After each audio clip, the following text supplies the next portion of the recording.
My family, blessed love, I pray that all is well with each and every one. You know, we're very thankful for the life giver and the keeper of life, Emperor Haile Selassie I. Honorable Priest Isaac here with you, just observing the heavens as you could clearly see. Actually, at the recording of this video, this is real time, exactly what is taking place in the heavens, specifically even at this moment. And of course, there those of you who observe the movements of the stars and the planets, etc., you would have noticed that this morning, yesterday morning, and the morning before uprising, you would have seen a beautiful collection of planets in the eastern part of the sky just before the coming forth of the sun. And you may be wondering, what planets are those and what's the meaning of it and how it relates to the sun itself, because there are other things taking place even around the sun, but because of the glare of the sun, you may not be able to see it. Now, of course, you know, I have to highlight our astronomy program within the homeschool classes that we do give. But at this time, I just want all the astronomy students to know, if you did not get the word already, that we are offering a brand new course now, not the biology I'm speaking of. We are offering English language, or what is referred to as language arts. This is very important, and this is something that I'm going to constantly remind everyone of, because I know the importance of English language as it relates to the system that is around us. So, for example, you go to the schools, they don't care if you have any astronomical background. They don't see that it's that important. They don't even pay too much attention to know African history and heritage. And if you're not gonna be a doctor, they're not even interested in the biology. But for whatever reason, English and mathematics, which I definitely believe mathematics is very important, but English and mathematics are basically the two outstanding subject areas, at least here in the Caribbean, that they definitely need you to have so you can be a part of their established system. But anyway, family, we are offering language arts. And of course, as I said before, this is fully virtual. So the quicker you sign up for this would be the better. It's not a case of you receiving the class daily like some of the other homeschool programs that we have. This is live and direct, family? And remember, we are doing it for preschoolers all the way to seniors as well. So this is definitely your opportunity. And if you are already a part of anyone of our homeschool classes, anyone, you definitely will be getting this for free. In fact, we have contacted our homeschool scholars and, of course, their parents, and showing them that this is available for them. I'm talking about the language arts. So those of you who are not under homeschool, it is very, very, very inexpensive. And of course, if you were to apply yourself to any one of the homeschool classes that we offer, this will be for free, you know? So, I mean, I don't know which one of us as parents who have our young ones going to this system school and knowing that they may need a strength in English language arts, and would not want to assist them in their studies. And remember, this is fully facilitated by the Honorable Empress Naya. And of course, again, she is certified in the fields of language arts specifically. In fact, as a graduate of Howard, she has her bachelor's in language arts. So you could definitely understand that she's definitely certified for that. So please contact us, family, for more information. And as I said, the quicker you do this would be the better, so you can enroll the young ones sooner than later, before the classes go too far ahead. And of course, you know, you email me, Priest Isaac, Institute at gmail.com. That's Priest Isaac Institute at gmail.com. Of course, the information is in the description below this video here. And at the same time, you can even contact us and call us. Area code 1-268 728-8289. That's 1-268-728-8289, and ask about our international homeschool program. All right. Now, as I said, we're talking about real time here, even as we speak, as we are observing the heavens. Now, as I said to you, you would have been looking at the heavens and checking out the eastern sky and observing what is taking place, in the uprising or the morning these past a couple of days. Let me put this specifically in our neck of the woods. I'm talking about the Eastern Caribbean. Good. All right. Now, I want you to observe this. This is specifically this morning, this uprising. Now, today is the 30th day of March, the 30th day of March. So in the morning, this uprising before the sun came up, you would have noticed three beautiful, what would appear to be stars out there in the heavens. When the morning is, the skies has this orange glow, and just before the sun, you have these three beautiful planets here. That's this uprising today. Now, the planets, the three of them, are in the Capricorn constellation and just under the Aquarius constellation. So basically, they are in that gap that connects the Aquarius and the Capricorn. And you have Venus, which is called the morning star. You have Saturn, of course, the Lord of the Rings, as some call it. And you have Mars, which is considered the god of war. So if you notice here, this is the horizon right here. Let me just show you. So for example, if we are to put back in the space then, for example, of the Earth. So the horizon, that's the horizon is right here. If you notice, the sun and so has disappeared because they have not risen as yet, east and south. This is the direction of east. So the sun will be coming from this direction. But what do we do when we take out the Earth? So you hear there's the sun now. So this is right now. You see the moon here, and of course, not too far away from the new moon itself. But let me show you now. This is very interesting. Let us look at yesterday. Yesterday was the 29th. All right. And the day before was the 28th. If you notice, on the 28th, the moon, those of you who saw that beautiful crescent-looking moon in the uprising on the 28th, so that would have been Monday morning, you would have noticed the three, what looked like three bright stars next to the moon. Ones would have been saying, what was that?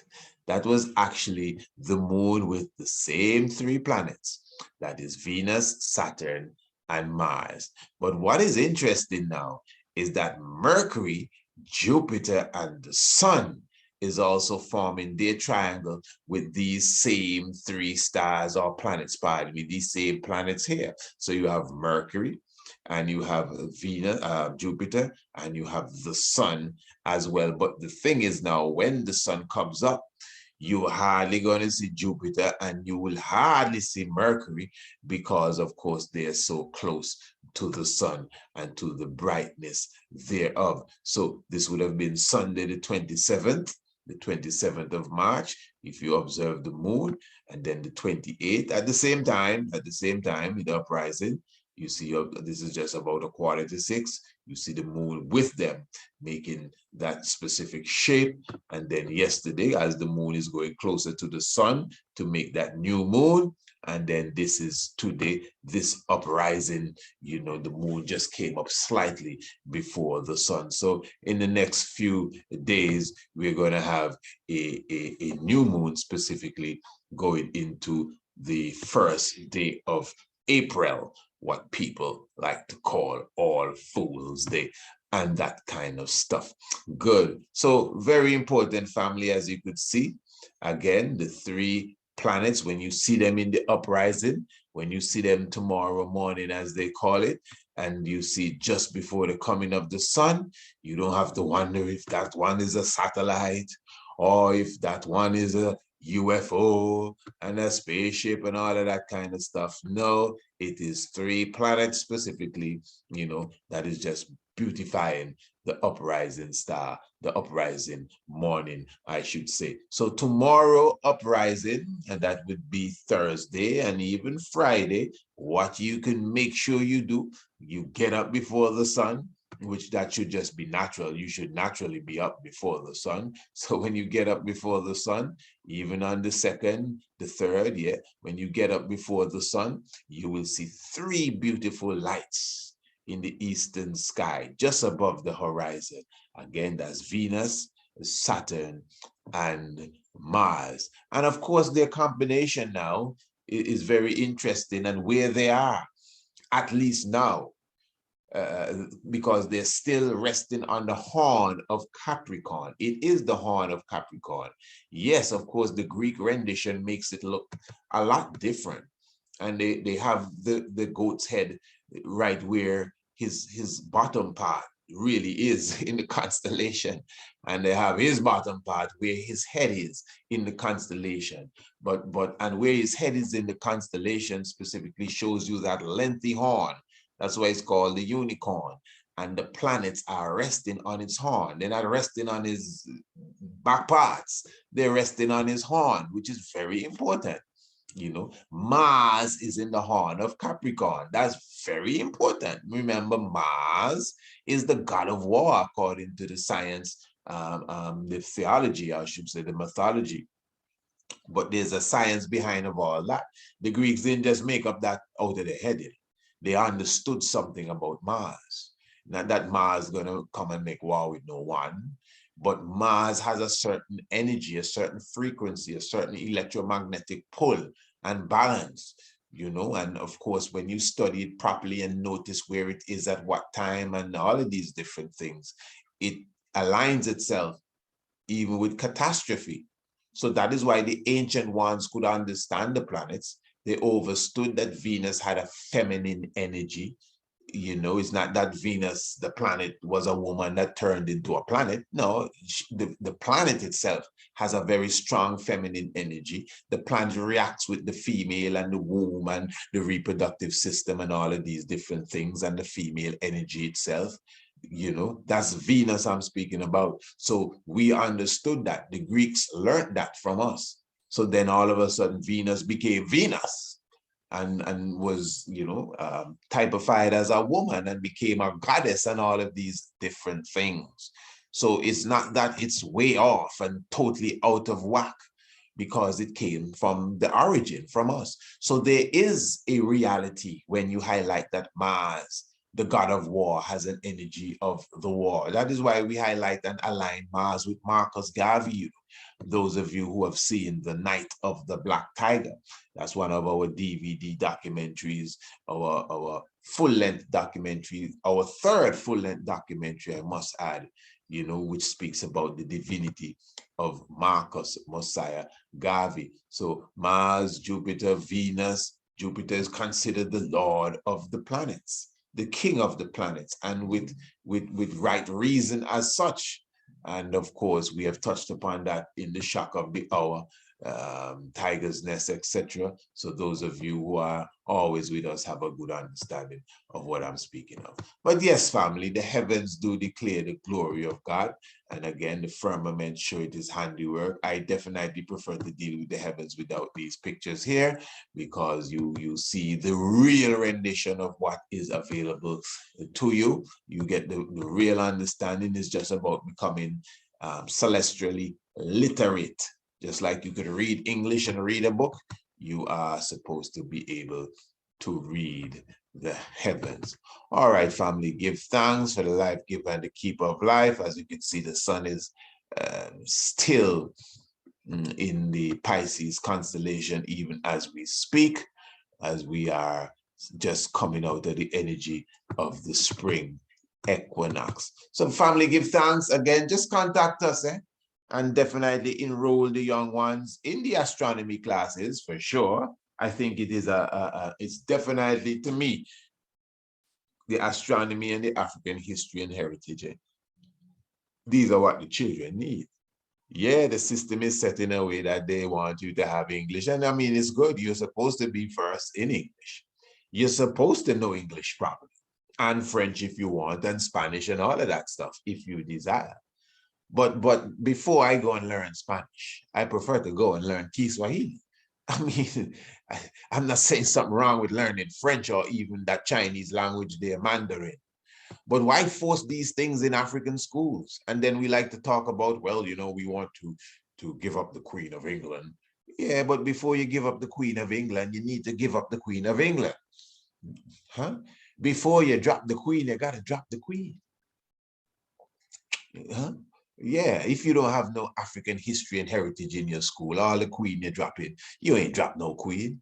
The Queen know that, okay, don't worry, let them drop me. I'm still with her. I'm still with them, because the energy and the machinery that they have put in place is still working. So you could be, even so when they emancipate you, them still is some slaves. Don't worry. When you're independent, don't worry, them is still some slaves. Now they're talking about dropping the Queen and becoming fully independent. And we never knew that we weren't fully independent. We thought we were always independent. All of a sudden now we learn that those of us who are independent, but we still have the Queen, we're not fully independent. You hear how they take work. So what I'm saying, when you drop in the Queen, you gotta drop the Queen. If we have an educational system that don't have no African language in it, we ain't drop no Queen. If we have an educational system that don't speak about Afrocentricity and our African heritage and history, we haven't dropped no Queen.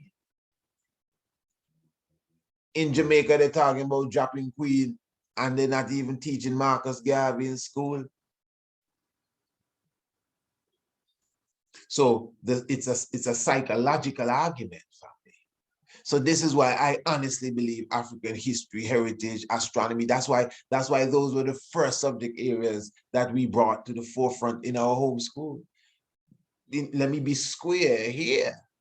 People have always been asking for English, English A, English B, literature, mathematics, and all of these different things. But me, for sure, the African history and heritage is of the utmost importance, and mathematics too, and the sciences. But as I said, the English language now, because of the society you live in, of course, you do your best to make sure you're versed in anything that you have to use to perform whatever you have to perform to liberate yourself, your family, and your people. Of course, these are the tools given to you. So yes, we have here the tools to sharpen your language skills, specifically for the young ones. As I said, the Honorable Empress Naya is certified within the field of language arts, an alumni of Howard University, with her bachelor's degree in the very said subject area, being language arts, and also her master's degree in the area of African American history as well. So we are well covered, family. And of course, you know, I am certified as a ARCHAEOASTRONOMER officially from the Politecnico di Milano University in Italy. So anything you hear us offer, you know, it's not just talking like we're trying something and them kind of things, because I'm very offended when some of you be smacking them dead talk, but it's not all time I have time to come in the mud and play with some of you, to be very honest. You understand? So family, I would encourage you, especially as it relates to the, you know, getting the young ones on board for the language arts. Remember, if you are a part of the homeschool, that is free. That is actually something we're offering, you know, to be honest, just to get you going with that, to get that out of the way, because I know a lot of ones have been saying, hey, the young one in school and they're failing this and failing that. So bring them in, you know, they will get their schedules so they know when their classes are. It's fully virtual, with maybe a few videos to it and, you know, worksheets, etc. And of course, assignments, but it's something that they have to be hands-on with So definitely that is nothing but a joy. Yes, family, give thanks, for your presence with us again. Of course, the heavens declare the glory of God. And, give thanks, the firmament, show it his handiwork. This is definitely the field that I love, astronomy. And as you could see, this is the Orion constellation here. This is the constellation really known as Sahu. You see it here with the three belt or the three stars in the belt. But now when the Greeks draw their rendition of it, they give you Orion. This is Orion, the hunter. The constellation in the heavens is not Orion, The constellation in the heavens is Sahu, and Sahu is not a hunter. Sahu is the resurrected one with his sword and his shield. Orion now is the hunter that has a dead carcass on his hand and a club in his on his arm here and a club in his right hand lifting up in the air. So you see the difference, So one might say Sahu is Orion, but no, it's not Orion. Jesus is not just us. It's two different people, two different characters. They try to swap one with the other, but no, it's two different vibration altogether. Listen, family, give thanks to the love. Give thanks to the life giver and the keeper of life. Give thanks to Emperor Haile Selassie I. You see the ship here? Look, the ship. This is the ship with what is known as the false cross. So there's a constellation in here known as the false cross. See it here? And it's very close to the true cross over here. So the false cross come in the ship. You understand? Just remember the false cross is Jesus of Lubeck, the ship. You understand? Because there's nothing wrong with the cross, as you could clearly see there. The cross itself, pardon me for that. Nothing wrong with the cross, as you could clearly see. The crux is in the heavens, a very beautiful southern constellation, very, very beautiful, has always been observed from the ancient of times. And at the same time, you could see the cross in many hieroglyphics and on the pyramid text, etc. So there's nothing wrong with the cross, as we call it, the maskel. But of course, this whole concept of death and worshiping the dead and all of that stuff, which comes from the Christendom understanding of the cross, which has become the crucifix, really. You get it? Yeah, that is where the science has somewhat gone wrong. Yes, family, it is so joyous when you observe the heavens declaring the glory of God.